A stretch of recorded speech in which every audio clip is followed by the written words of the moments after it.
por conta da concorrência também, oferecer essa experiência ao cliente. Então, quando uma companhia aérea faz uma pintura especial, serve alguma coisa diferente, faz uma campanha, tudo isso é pensando, né, em atrair novos clientes. Em vez de voar naquela companhia, você vai voar na minha companhia. Mas tudo é custo. E para as companhias aéreas que a conta não fecha, um amendoim sim faz diferença. Não precisa ser que nem o filme dos Minions, né? Que essa aqui é um amendoim, ele tira um amendoim e dá para o passageiro. Mas claro que você tem também que oferecer comida a bordo por conta de tempo de voo. Eu acredito que dificilmente a gente vai ver um voo internacional sem servir refeição a bordo por conta do tempo que o passageiro está lá dentro do avião, o cara tem que comer. Mas é tudo no limite do custo para a conta tentar fechar ou ficar mais próximo de menos prejuízo, né? A aviação comercial, infelizmente, é assim. Tem essa tudo na ponta do lápis, principalmente como o Wanda falou, dentro do Brasil, que o custo do Brasil é altíssimo, né? Fica muito mais difícil. Mas mesmo fora, eu nasci em 1964, a primeira vez que eu andei de avião foi em 79, com 15 anos. E eu lembro que a gente fez uma viagem para a Europa, naquele padrão, né? 10 dias, 22 países, né? Mas enfim... Mas eu lembro assim que meu pai chegou em casa e comemorou o fato de que ele conseguiu comprar 4 passagens de econômica.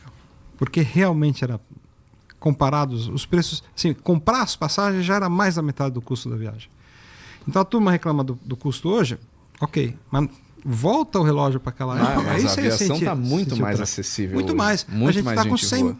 Podia ser 250 milhões de passageiros por ano no Brasil. Tá? Com um pouco de boa vontade, um pouco de inteligência das autoridades brasileiras... a gente podia passar de 100 para 250 milhões de passageiros ano, sem muito esforço.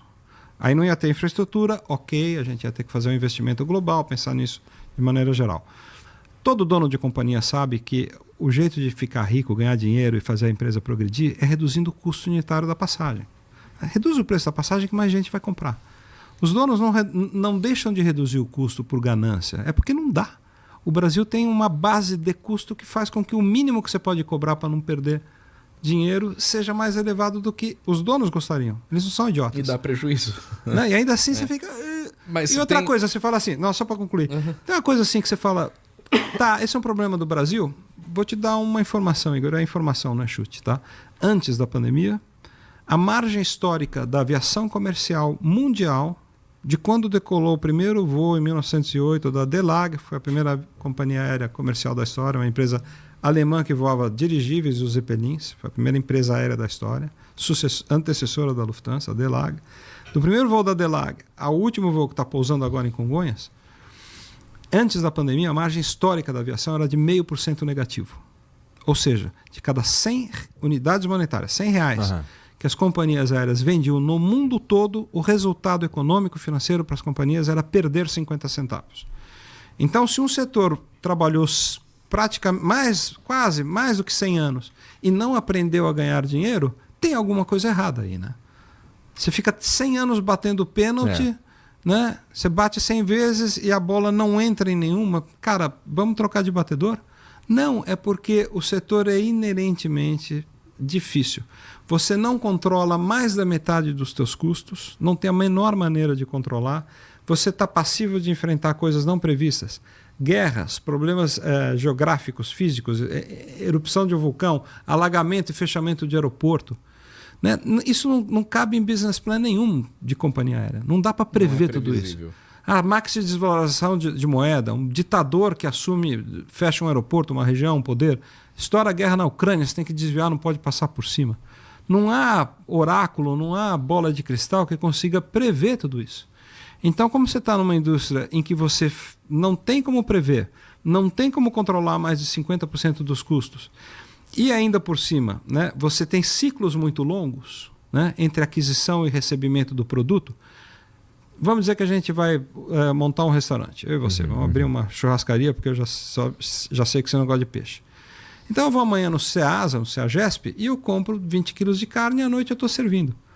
Você não compra um avião assim. Você compra um avião hoje para receber ele daqui a 8 anos. Você não sabe o que vai acontecer com a tua moeda, com a moeda do país que vendeu, se você vai passar por choques econômicos, por planos. E assim, esses ciclos são longos. Então, assim, é uma profissão de fé. E isso você está falando do macro do negócio, mas também tem o dia a dia. né, atrasos de voo por problemas meteorológicos ou alguma coisa que aconteceu no aeroporto, e aí entra na questão do Brasil, que é o país que mais se processa as companhias aéreas. Então, o cara ele tá num voo, vamos supor, de São Paulo para o Rio de Janeiro. O voo aqui não saiu porque Santos Dumont fechou por conta de clima, de meteorologia, alguma coisa assim. Aí o cara vai e processa a companhia porque o voo dele atrasou. Igor, é o único país do mundo em que um fechamento meteorológico passa a ser responsabilidade da companhia aérea. Ou seja, é uma variável completamente fora do controle de qualquer pessoa. Então, né? Curitiba está fechada por nevoeiro. É a companhia aérea que tem que morrer com o hotel, com a refeição, com a acomodação. No mundo inteiro, todo mundo olha e fala, fechou, nevoeiro, fechou, neve, fechou, chuva. Está fechado. No Brasil, quem paga essa conta é a companhia aérea. Isso, de uma certa maneira, vai ser repassado para o custo das passagens. Agora, você multiplica isso por dezenas, centenas de ocorrências por ano, como é que você vai cobrar barato? Completamente. Por isso que você sabe qual que é a melhor maneira de alguém se tornar milionário? Entra bilionário na aviação. Entra bilionário na aviação, você vai ficar milionário, porque alguém tem que bancar isso. A conta que não fecha, alguém tem que... Porque a aviação, ela é extremamente necessária. Você não pode, por conta disso, não fecha os custos, é muito caro, então vamos parar de voar. O mundo para. Tá aí é o período de pandemia para dizer, né, que parou-se de transportar passageiros, até aviões de passageiros passaram a transportar carga em cima de assento de passageiros. Vacina, né? Vacina, insumos, tudo. Agora, o que aconteceu no Rio Grande do Sul foi a maior operação aérea de união de aviadores. Você estava bem no meio disso, né? Eu estava bem no meio, eu estava bem envolvido nisso. Só da minha parte, fora dezenas de colegas aí que ajudaram, só da minha parte nós viabilizamos mais de 20 aviões. A gente fez uma vaquinha, arrecadou mais de 150 mil reais para pagar combustível de avião, ligando para tudo quanto é empresário que a gente tinha acesso para disponibilizar aviões. Então, o Rio Grande do Sul, no início, principalmente na primeira semana do caos, ele foi salvo por conta da aviação, porque as coisas chegavam por aviões, porque por estrada não chegava, não tinha o que fazer. Né? Então, isso é no mundo inteiro e a pandemia mostrou isso. Os aviões eles passaram a ser utilizados para transportar insumos, cargas e tudo quanto é coisa. Então, mesmo que você não transporte pessoas, né, no caso de pandemia que ninguém podia sair de casa, as coisas têm que chegar. O mundo para se os aviões pararem de voar. E a carga, inclusive, uma coisa positiva para as companhias aéreas, porque é algo que dá mais lucro do que transportar passageiros, né? Mas você precisa transportar, não tem como, né? Então, você imagina, você tem uma indústria que não se paga, mas ela é extremamente necessária, né? Então, tem que acontecer. Essa é a realidade da aviação comercial, a aviação desse porte. Claro que a gente tem várias aviações, né? Quando a gente fala de aviação, não é só aviação comercial. Você tem aviação geral, aviação militar, tem muitas coisas acontecendo. Então, a aviação executiva, por exemplo, já é uma outra realidade, onde você tem outra forma de tratar o dinheiro, né, de quem está comprando aquele avião. Tanto é que a forma mais viável hoje do voo supersônico voltar é, a princípio, na aviação executiva. Porque um cara que vai comprar um avião executivo hoje, que pode pagar 80 milhões de dólares num Gulfstream, por exemplo, esse cara ele pode pagar 100 milhões de dólares num avião, um avião executivo supersônico, porque o tempo dele custa. Então, será que para um cara que tem essa capacidade, uma empresa, tô falando um cara, mas assim, uma empresa, qualquer coisa que for comprar um avião desse, o tempo de se deslocar mais rápido não faz diferença? Claro que faz. É isso que o Panda está falando desde o começo. Você ter uma velocidade maior, chegar mais rápido nos lugares, né? Então você tem várias áreas da aviação. A aviação comercial tem essa realidade, mas a aviação executiva, por exemplo, ela abre portas, ela cria novas empresas. Então quando você vê a aviação executiva e acha que um jato executivo, um helicóptero é um brinquedo para milionário se divertir, não, isso é uma máquina de negócio. Eu conheço vários empresários que expandiram os seus negócios por conta dos aviões, né? Eu conversei com um empresário em Santa Catarina que ele falou, cara, eu comecei a expandir a minha rede de lojas quando eu comprei o meu primeiro helicóptero. Aí você fala, mas o que tem a ver uma coisa com a outra? É muito simples, ele está na região dele, ele vai abrir uma loja em uma nova cidade. Aí ele começa a fazer o cálculo, bom, eu vou abrir uma loja, uma cidade a 700 quilômetros daqui, isso vai me demorar tanto tempo, a estrada, né? Não vou. Talvez o custo dessa expansão acaba sendo maior do que manter aquilo que ele tem. Aí o cara compra o primeiro helicóptero, ele voa esses 700 quilômetros em 2 horas, começa a pôr uma nova unidade da loja dele, expande e assim vai, ele compra o primeiro avião, da região dele lá de Santa Catarina ele sai e já vai para o norte, nordeste, centro-oeste, sudeste, já expande mais, e assim o negócio vai expandindo. Isso que é a aviação executiva. Então um avião de 80 milhões de dólares dentro de uma empresa, por que um avião custa isso? Porque um avião com uma ultra capacidade de fazer um voo entre São Paulo e China sem escala, por que um cara precisa ir para a China sem escala? Para fazer negócio, para trazer novos produtos para cá, para fechar coisas. Então a aviação executiva, ela move a economia de qualquer país do mundo.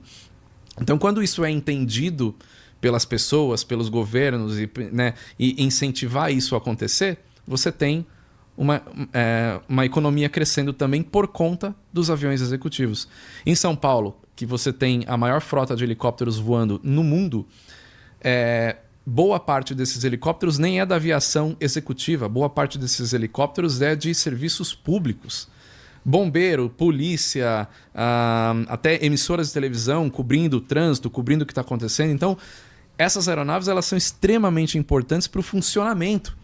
E quando a gente volta para momentos de pandemia, por exemplo, a aviação executiva manteve o transporte de muita gente que precisava se deslocar para continuar mantendo as empresas funcionando, né? E a única forma naquele momento era a aviação executiva. Então você vê que tem vários lados da aviação. Entrando um pouco na aviação militar, a mesma coisa. Sem a aviação militar, você deixa de ter vários serviços prestados, né? O Brasil não entra em guerra, então por que tem que ter forças armadas? Por que a Força Aérea tem aviões voando na fronteira entre o Brasil e os outros países? Vigilância, segurança, você evitar transporte ilegal entre esses países. Então, tudo isso está conectado, tudo isso está funcionando constantemente. A aviação ela faz parte, apesar de ninguém ver, apesar da gente ver hoje só avião decolando e pousando de um aeroporto de voo comercial, tem tudo isso por trás acontecendo nesse momento para fazer essa energia aqui estar funcionando. Tem helicópteros fazendo inspeção de linhas de transmissão de energia que vai das usinas até o centro de distribuição, naquelas grandes torres de energia que a gente vê. Tem helicópteros diariamente fazendo inspeção para ver se não tem um cabo rompido, alguma coisa que pode, para prever alguma coisa, para prevenir. Se esses helicópteros não estivessem fazendo esse voo, a gente não teria energia elétrica. Então, são muitos serviços. Transporte de órgãos. Diariamente são vários órgãos transportados. O tempo de isquemia de um coração e de um pulmão é de 4 horas. Quando eu falo tempo de isquemia, o pessoal que é da área médica aí sabe, eu não estou falando tempo de transporte. Eu estou falando o tempo de desligar aqui e conectar aqui. Sair de um centro cirúrgico e chegar ao outro. É até 4 horas. Se você tem um doador em Brasília para um receptor em São Paulo, sem avião, esquece. Não tem como, né? Isso eu estou dando alguns exemplos, né? Mas assim, são muitos exemplos de que se a aviação para, o mundo para. Entendeu?